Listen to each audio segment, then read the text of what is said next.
really shaped you the most while growing up in India? Many people of my generation who grew up in an environment where education was very important, but resources were constrained, the desire to have financial independence was a big part of who I was from day one. I happened to be driving from Mountain View to the city. I was walking to the parking lot and a guy was also walking to the parking lot, another Indian guy called Ashmeet Siddhan. As we started getting closer to our cars, it was clear that we were walking to the same place, and I said, "Hey, I'm Ashu." And Ashmeet was nice enough to sort of respond and say, "Hey, I'm Ashmeet." Before we stepped into our cars, I got his card.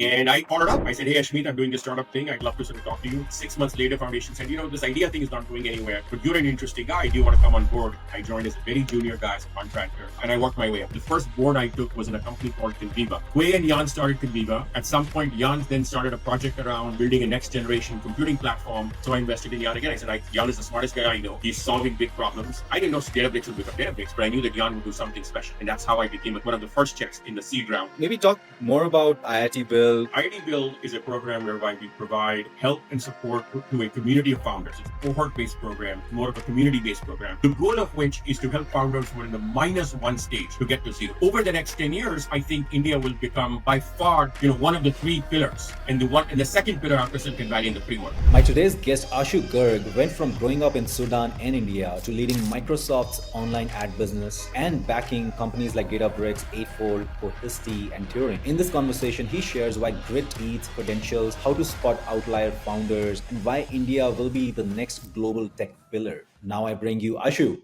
Ashu, thank you so much for coming on the pod.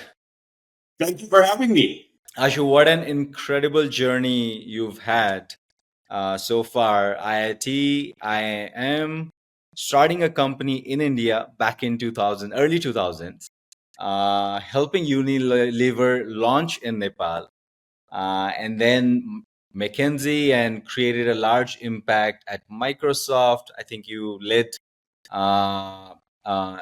online ad business for Microsoft, and then Foundation Capital, where you've invested in about almost 8-9 unicorns now. But before that, Ashu, we're really a byproduct of our environment. What really shaped you the most while growing up in India?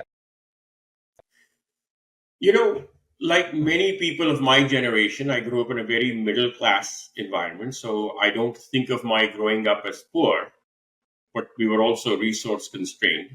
I was actually born in Delhi. When I was 4, my parents moved to Africa. I grew up in Sudan and Nigeria. I came back to India when I was 16. I grew up on university campuses.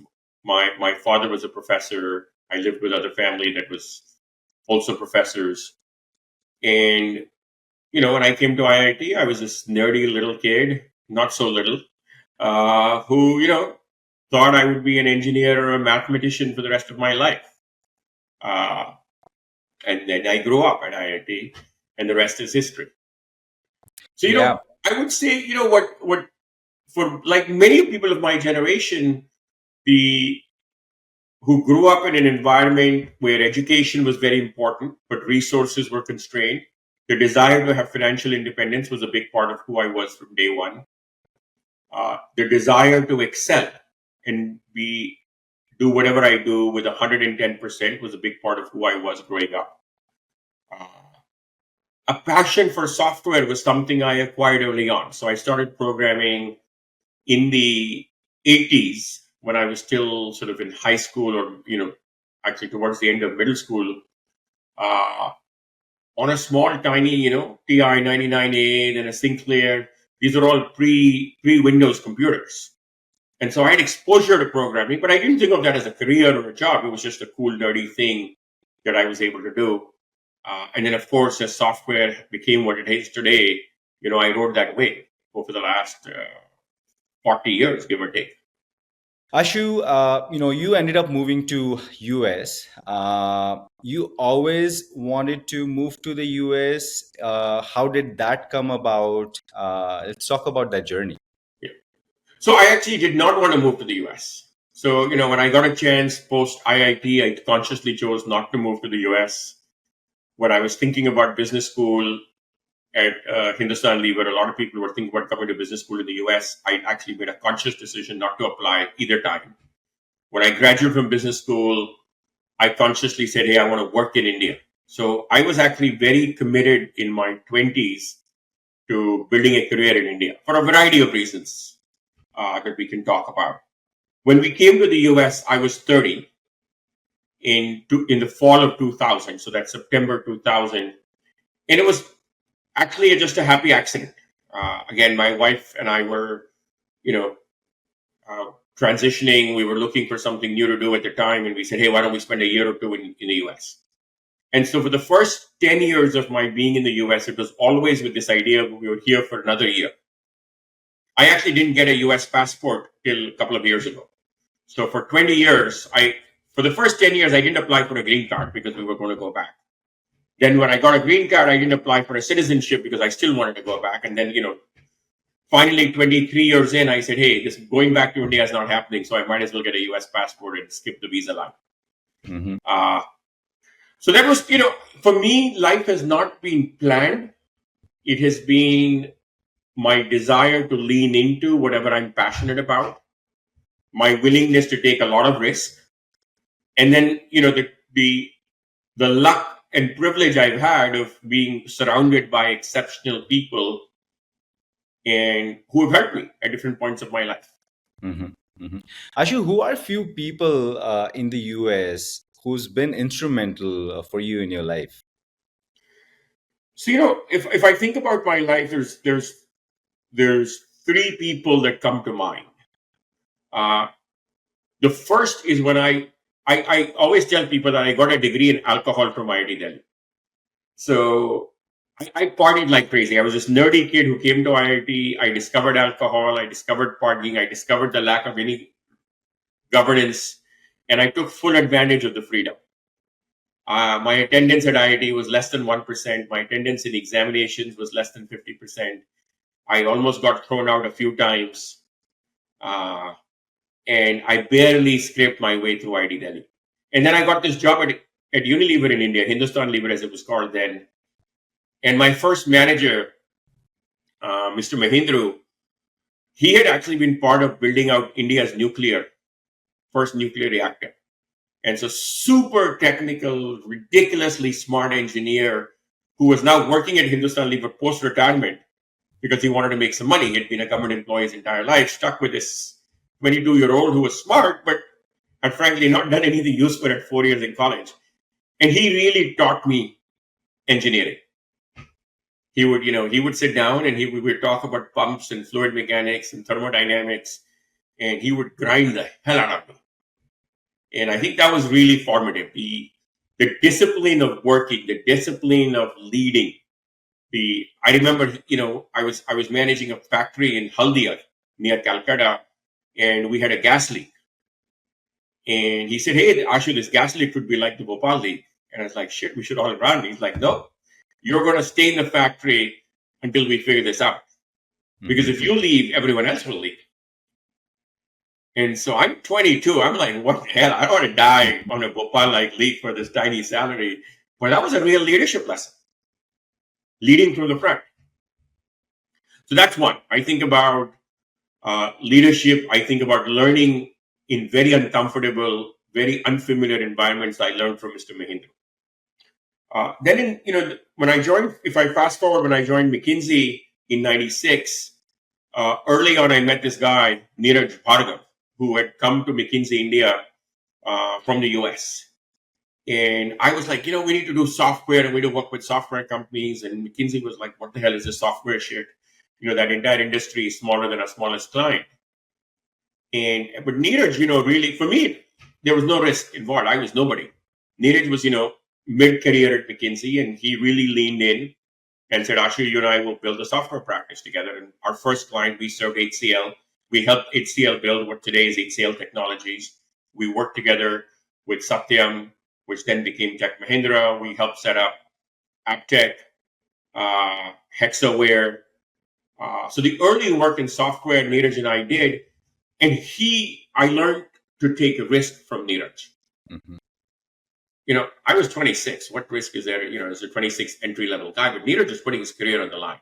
And Neeraj was, definitely a gunslinger. And, we would make all kinds of commitments to clients that we didn't really know if we could live up to. And then we would. So I learned a lot about risk and leaning in from Neeraj. Mm-hmm. And then, when in 2006, 2007, I was a senior executive at Microsoft. I was looking to get into the startup world again, this time in the US. And I didn't know much about venture in the US. I met this guy called Ajay Chopra at Trinity Ventures.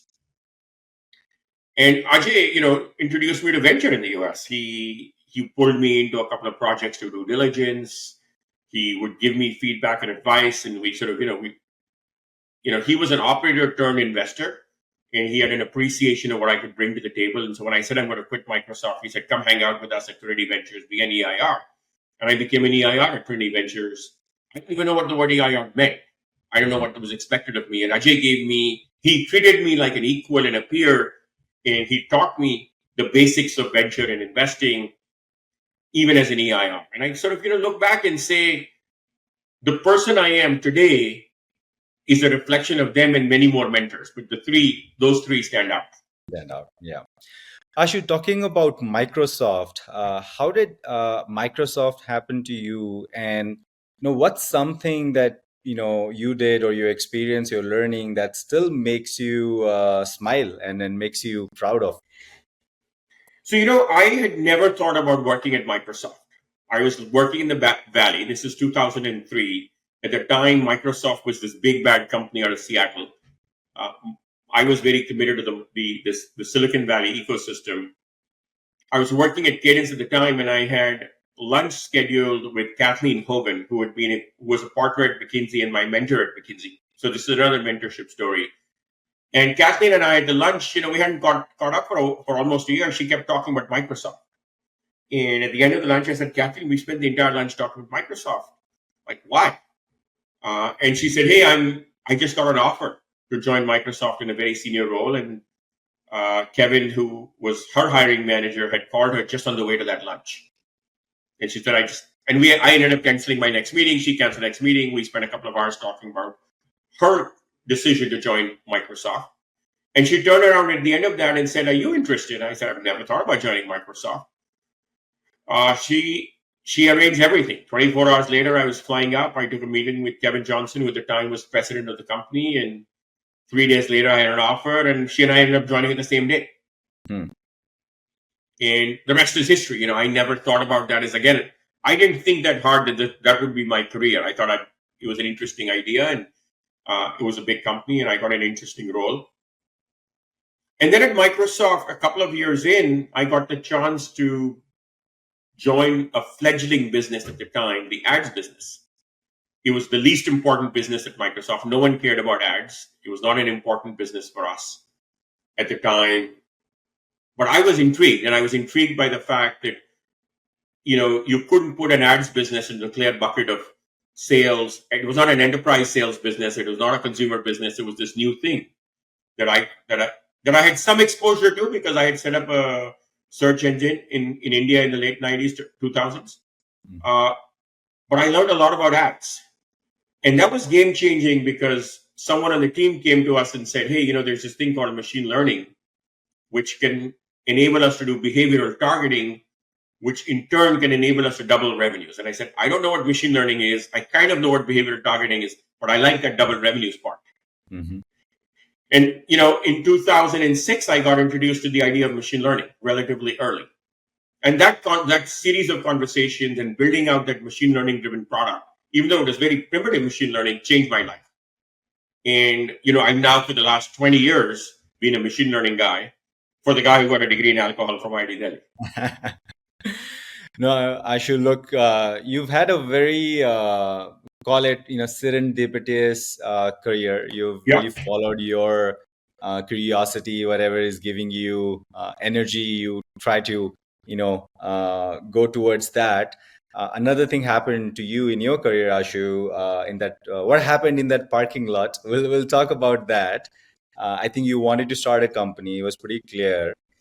You met somebody at the parking lot and you were pitching him about your startup idea, and that turned into you becoming one of the top venture capitalists. Maybe talk about that.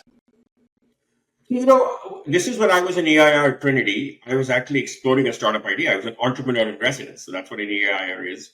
And I was exploring a bunch of ideas around applying machine learning to video advertising, which if you go back in time in 2008, video on the internet was a new thing. And I said, hey, if there's going to be video on the internet, there needs to be a way to monetize it. Ads is the way to monetize it. And doing ads on video is different from doing ads on text or display. And I was looking at a bunch of startup ideas in that space. I happened to be driving from Mountain View to the city. It's in peak traffic. It can be an hour and a half drive. I needed to take a bio break, and I stopped I took the Marsh exit. There was back bumper to bumper traffic, and I sort of literally stopped at a building, took the bio break, and I was walking back to the parking lot. I mean, I knew someone in that building, so but that was really it. I'd never been inside that building before, and I was walking to the parking lot, and a guy was also walking to the parking lot. We left the building together, and we were at one end of the parking lot. It was 7-ish p.m. Another Indian guy called Ashmeet Sidana. And as we started getting closer to our cars, it was clear that we were walking to the same place. And I said, hey, I'm Ashu. And Ashmeet was nice enough to sort of respond and say, hey, I'm Ashmeet. And before we stepped into our cars, I got his address, his card. In those days, we still had physical paper cards. Mm-hmm. And I followed up. I said, hey, Ashmeet, I'm doing this startup thing. I'd love to sort of talk to you. And Ashmeet and I talked a few times. And 6 months later, Foundation said, this idea thing is not going anywhere, but you're an interesting guy. Do you want to come on board? And I joined as a contractor. I didn't join Foundation with any fancy title. I joined as a very junior guy, as a contractor. And I worked my way up. Mm-hmm. Got it. And Ashu, look, fast forward to today, you're an early investor in Databricks. And post that, you've seeded many other top companies like Cohesity, Eightfold, Turing, which is doing really good. Maybe talk about, Ashu, the early years of you being the venture capitalist. What were the challenges that you had to overcome, and how did you kind of like come up with your thesis that, hey, it's not about credentials, it's about the grit? So look, for me, the thing that has stayed constant in my life over the last 20 years is this idea that machine learning is going to change the world. So from day one, my investing was focused on machine learning. So that stayed true. The other thing that has stayed true in my life is by the time I joined venture, I had real conviction that outlier individuals drive outlier success. So I've always looked for outliers in my personal and professional life. We all, there's no formula to figure out who's an outlier. So that's a learning process, and that journey has evolved over time. What was hard in the early days that I was nobody in venture. I didn't know anybody. I was not a successful entrepreneur. I was not a successful investor. I had never been to Harvard. I had never been to Stanford. Both my degrees were from India. And at the time in the US, like almost every investor had, studied at a couple of top tier schools, had worked at a couple of top tier academy companies, had been an angel investor in their own right. I had none of those things. And so breaking in was very hard. It was hard to get taken seriously. It was hard to be in the mix when deals were happening. And it was hard to win. And, you just got to hustle through it. Mm-hmm. Like there's no formula. You build a house brick by brick. And I built my career brick by brick. I was lucky that the first, and then a lot of luck is involved in this. So I was lucky. My first investment, the first board I took was in a company called Conviva. It's still around. It's around 100 million in revenues. It's been a successful company, but not a huge success yet. But Conviva was founded by two people. There was a guy called Hui Zhang, who's still, the CTO of the company, and his PhD student, Jan Stoica. So Hui and Jan started Conviva. At some point, Jan then started a project around building a next generation computing platform and a data processing platform. And that was a project called Spark. So when Jan decided to commercialize Spark, he started Databricks. So I invested in Jan again. I said, Jan is the smartest guy I know. Mm-hmm. He's solving big problems. I didn't know Databricks would become Databricks, but I knew that Jan would do something special. And that's how I became one of the first checks in the seed round, the very first round at Databricks. And so on and so forth. So I would say, look, for me, the formula has been, first of all, focus on the things you can control. I can't guarantee that I'm going to be the smartest person in a situation, but I can guarantee that I'm going to be the most hardworking person in the situation. Mm-hmm. I can control that. So you can outsmart me, you can't outwork me. The second thing I can control is I can control who I spend time with. And so I really make a conscious effort to surround myself with people who are exceptional on some dimension. Different people are exceptional on different dimensions. That's in my control. I do that. The third thing I can control is I can take risk. I can choose to take more or less risk. So I choose to take more risk. I choose to deal with the emotional discomfort that comes from taking a lot of risk. So I'm very focused on working exceptionally hard, very focused on people I sort of work with in the bar, and we can talk about what makes for exceptional people versus not. Mm-hmm. That's evolved over time. And I'm very focused on, I'm risk on all the time, every time. Mm-hmm. And then beyond that, there's a lot of luck. In hindsight, it's easy to say that AI was obvious, but it was not obvious 17, 18, 19 years ago. I made a bet on a macro trend that has played out. Mm-hmm. And for that, I feel very grateful. Ashu, maybe we can pick a couple of threads here. One is, how do you find exceptional people? How do you define that? And secondly, you've mentioned that you look at grit over credential. Maybe give an example or two where you've funded companies where the founder had just an amazing grit. So look, we are all a function of our cumulative experiences. And so for me, the most formative experience in my life was my 4 years at IIT. And so in many ways, my definition of outlier people is a function of the outliers I saw at IIT, and then the IITians I've seen over time. They're not all outlier IITians, but that core algorithm. My core algorithm is very related to my set of experiences. So I look for people who are smart. Like, I want to see real evidence of intellect. And intellect may be in engineering. Most of the people I invest in are engineers, but it doesn't have to be in engineering. But intellect really matters. The second thing I look for is I look for evidence of exceptional effort. That's great. Like, when shit happened in your life, what did you do? When you were preparing for the JE, if you did exceptionally well, that's evidence of grit.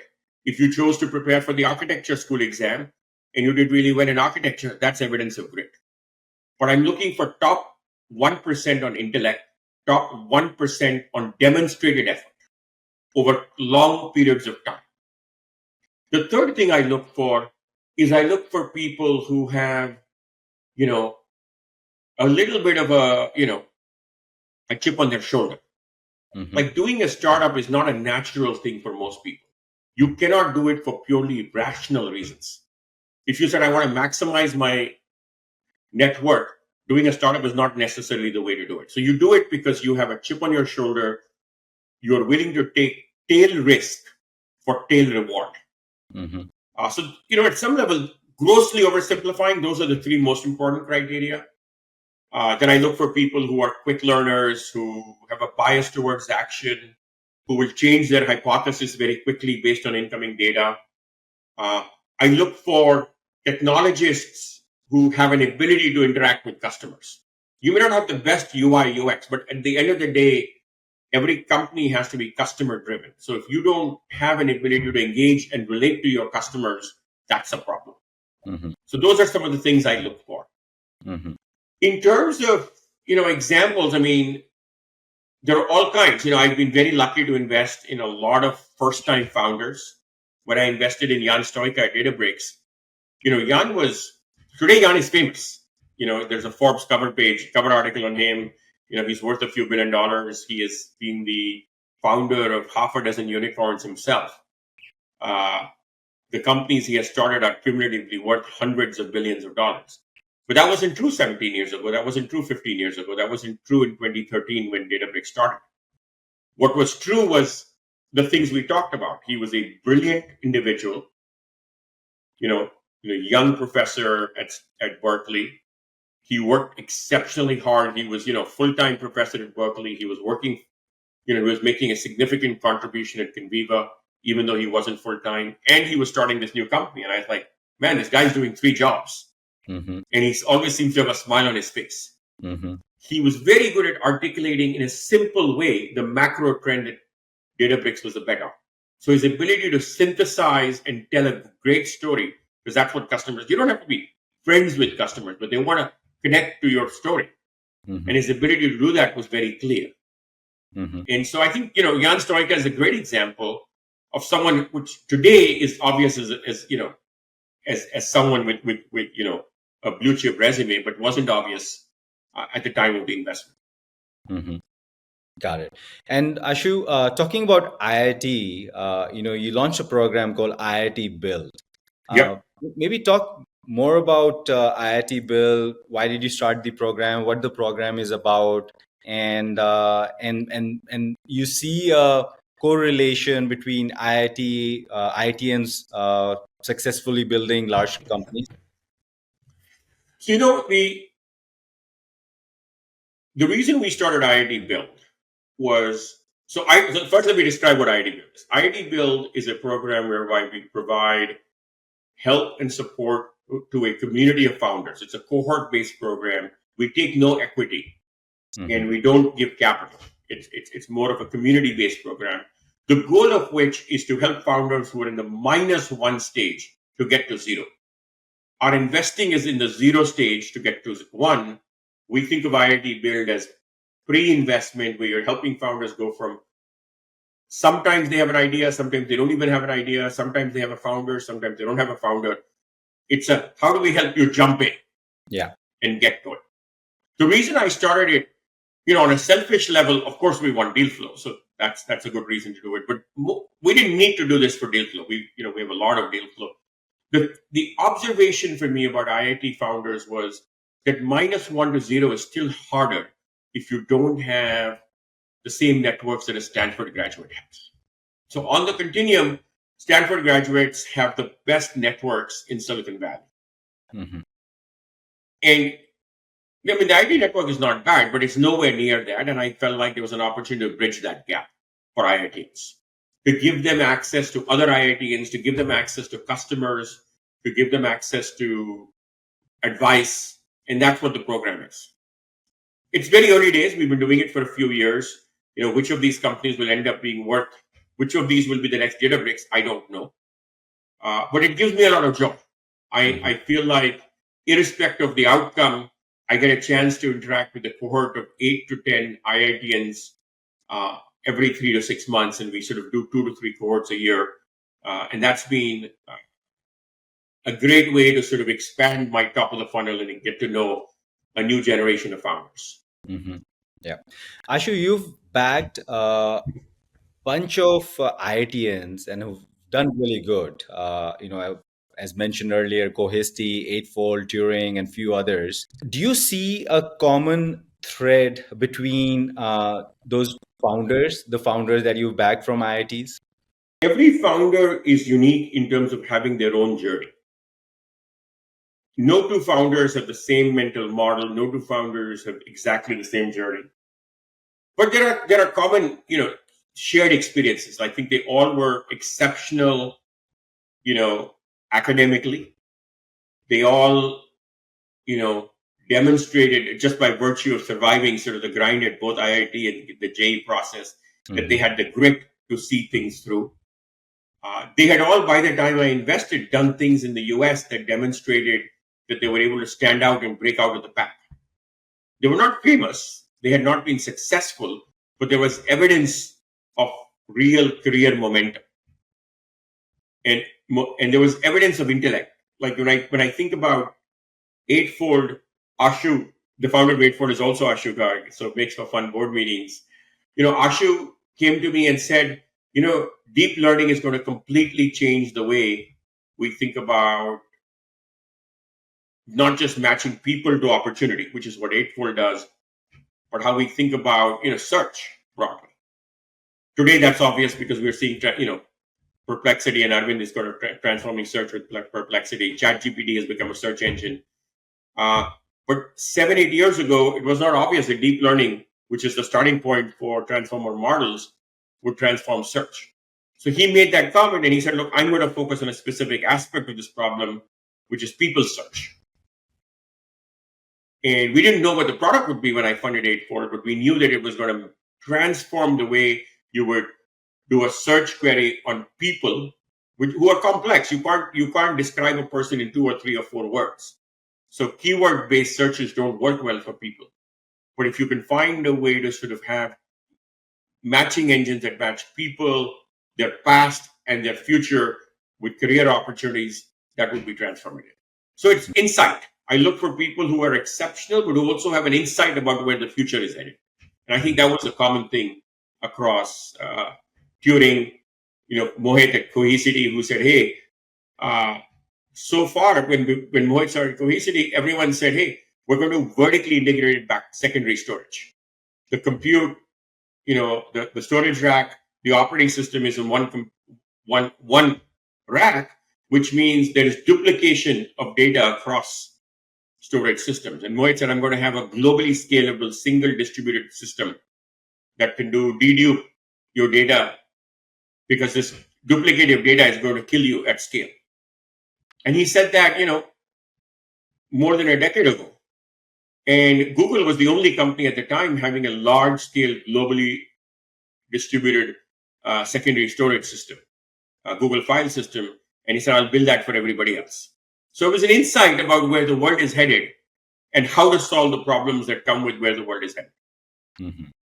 Yeah, it's about the unique insights and a clear vision of how to solve those problems.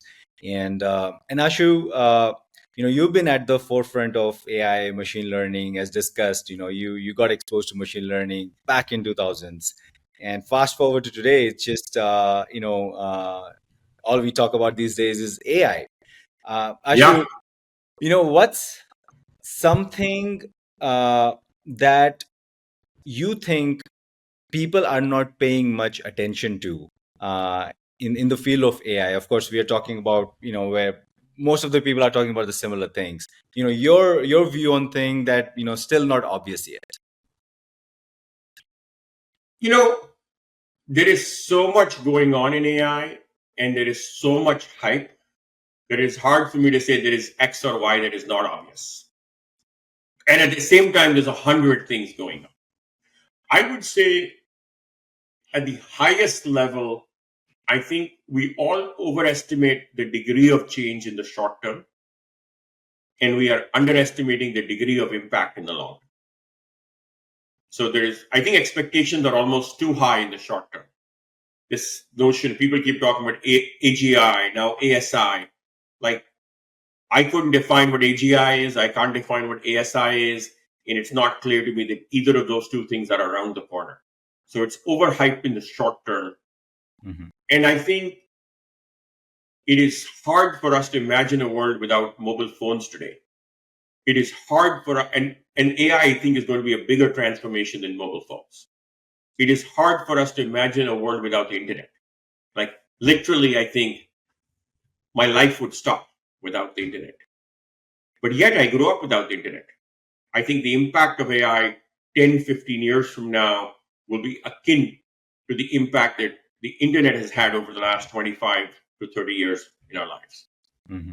So that I think is the part that is not obvious. And we're starting to see, in small ways, some signs of that. But what we see today is very small. It's just like, in 99, I remember buying a book on Amazon, and it seemed like a cool toy. Yeah, I can order a book. I don't have to go to Barnes and Nobles. I didn't imagine that everything I buy today would be bought on Amazon. Like, I haven't been to a store in months, maybe years. Mm-hmm. And so that's the degree of change that is ahead of us with AI. Yeah.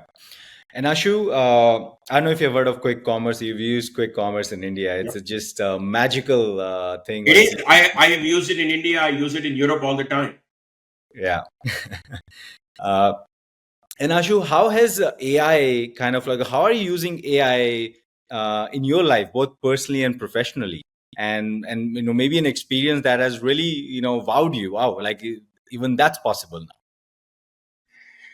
now. I use ChatGPT for literally everything, personal and professional. Everything from I have some random question to I'm trying to learn about reinforcement learning to someone mentions some new algorithm to someone in a board meeting says, hey, this is what we're about to do. Like I just put it in, I ask questions, and it takes me down all kinds of rabbit holes. If I have to write, if my assistant helps me write some emails, I ask her, just put them up, put your draft in ChatGPT, let it proofread for you, let it edit for you. I do that. I use voice transcription all the time. But all of these are little things. That's why I say, we're just getting started. I think the most compelling use of AI today in the US is Waymo. Like you have to sit in a Waymo car to really understand what the future looks like with AI. Mm-hmm. I get into a Waymo car, I spend 45 minutes in a car. It goes through complicated, traffic. It goes through small streets, large streets, freeways.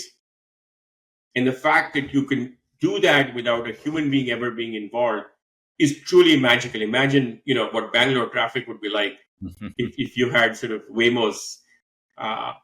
So I think that if you and imagine Waymo at scale. Waymo is still a very new product. Waymo at scale will be ridiculously cheap because the bulk of the cost eventually of an Uber is the human being in the US. Mm-hmm. Cheap, almost free transport that is ubiquitous, that allows you to sort of, do all the things that you might do in your house in the car as well. Mm-hmm. Now imagine that for everything in your life. And AI will change the way we live. Yeah. Ashu, switching gears here, you mentioned Bangalore. You started Asia's first search engine in India, and you've been spending time in India. You were in Bangalore for a long period of time. You spent some time there. You wrote a blog post on it as well, and you mentioned, in the future there'll be two poles. One is Silicon Valley, and the other is Bangalore, which is gonna really kind of like dominate the world of technology. And Ashu, maybe you've had a very holistic view of how the tech ecosystem has evolved in India. Maybe talk about how it has evolved. What is the strength today that not many people are appreciating of Indian technology ecosystem? And secondly, what's something Indian tech ecosystem can do better? So look, ultimately, tech ecosystems require three things: exceptional talent, capital, and local markets.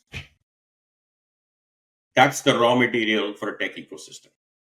There is plenty of talent in India. Now, a lot of Indian talent comes to the US, but India is a large producer of talent. There's plenty to go around. It's not an either or. So I think, and within India, I think Bangalore has done a remarkable job of becoming that Silicon Valley-like hub, even though there's some political shit every now and then. But in the grand scheme of things, the best and the smartest and the brightest in India all want to come and live in Bangalore. So I think Bangalore has talent.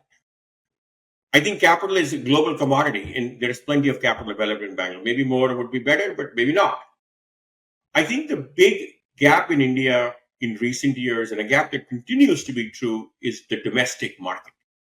Like ultimately, entrepreneurs build products to solve problems that they see and understand.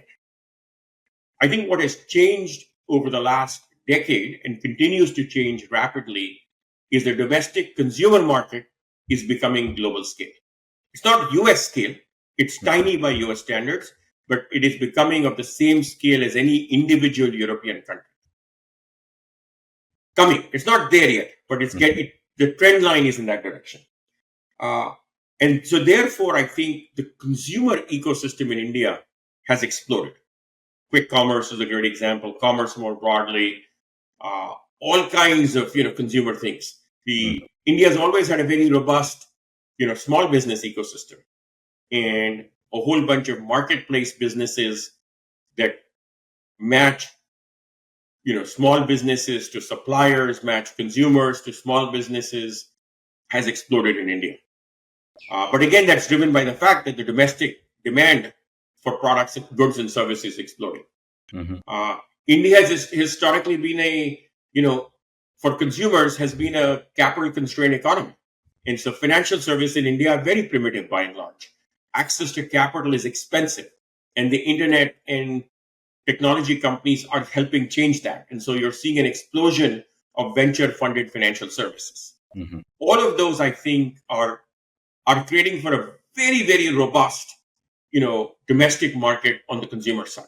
Still, by today's standards, if you look at the numbers, on any dimension, the Indian market for these goods and services is smaller than any one European country. It's smaller than Germany, it's smaller than the UK, it's smaller than France.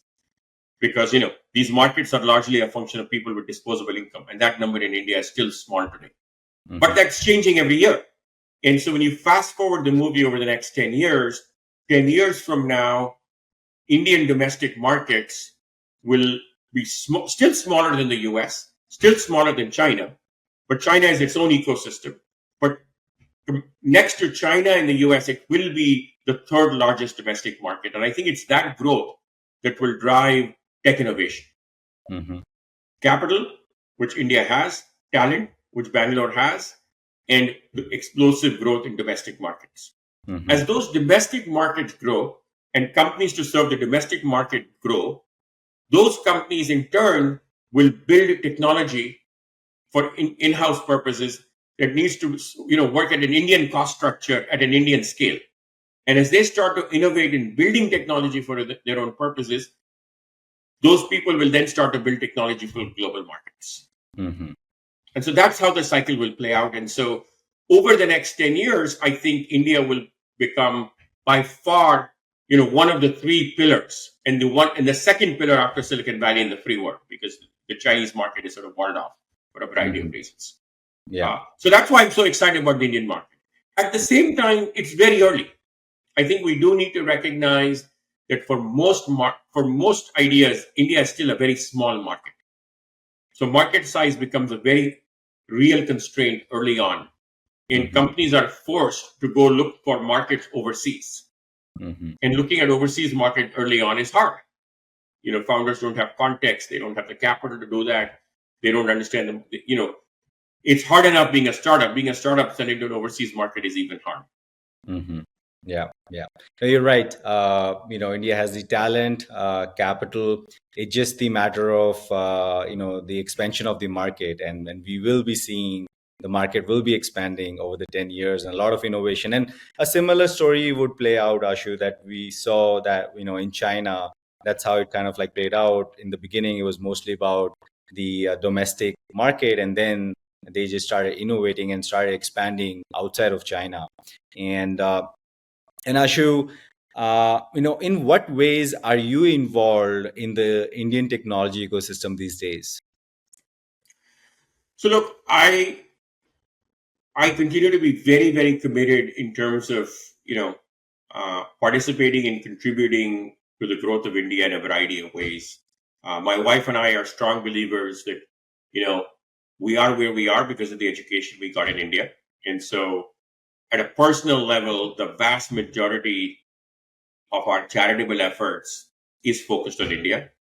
And we also believe that the vast majority of the wealth that we will create over our lifetimes will go to charity, and therefore to charity in India. So that's, I think, probably, as I think about the next 25 years, a large part of my relationship with India will be to find ways to give back.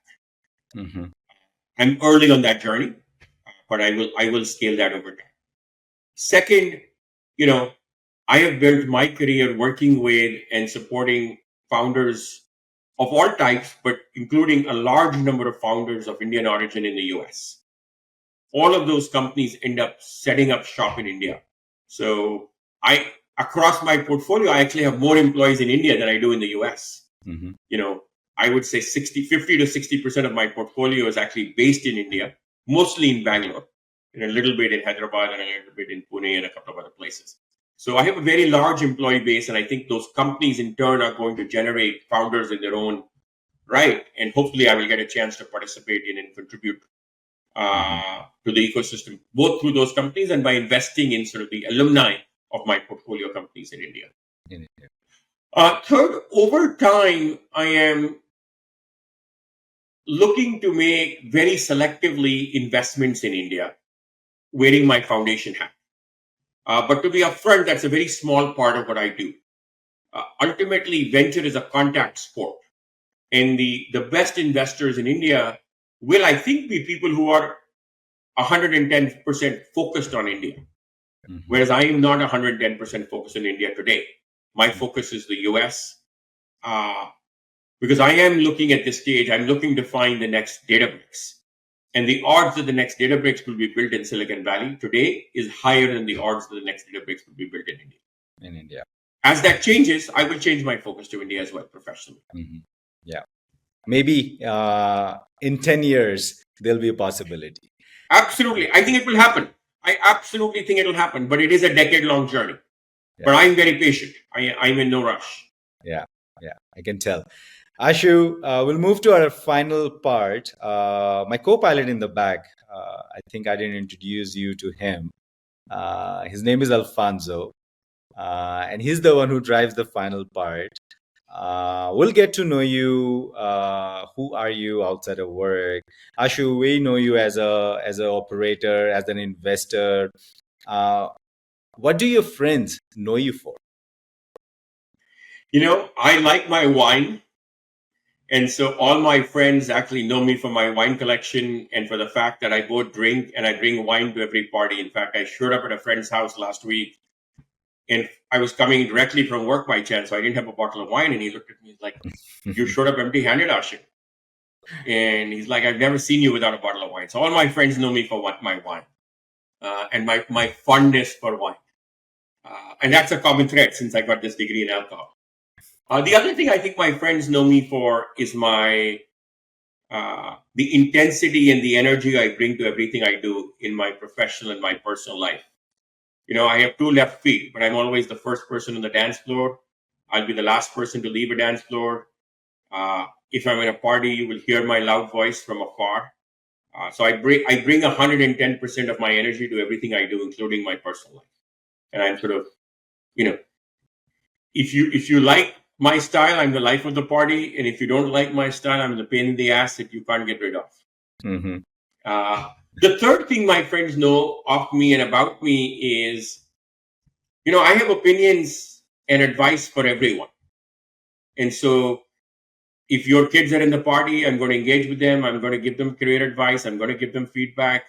I'm going to do it from a place of love, but I'm definitely the tough love guy.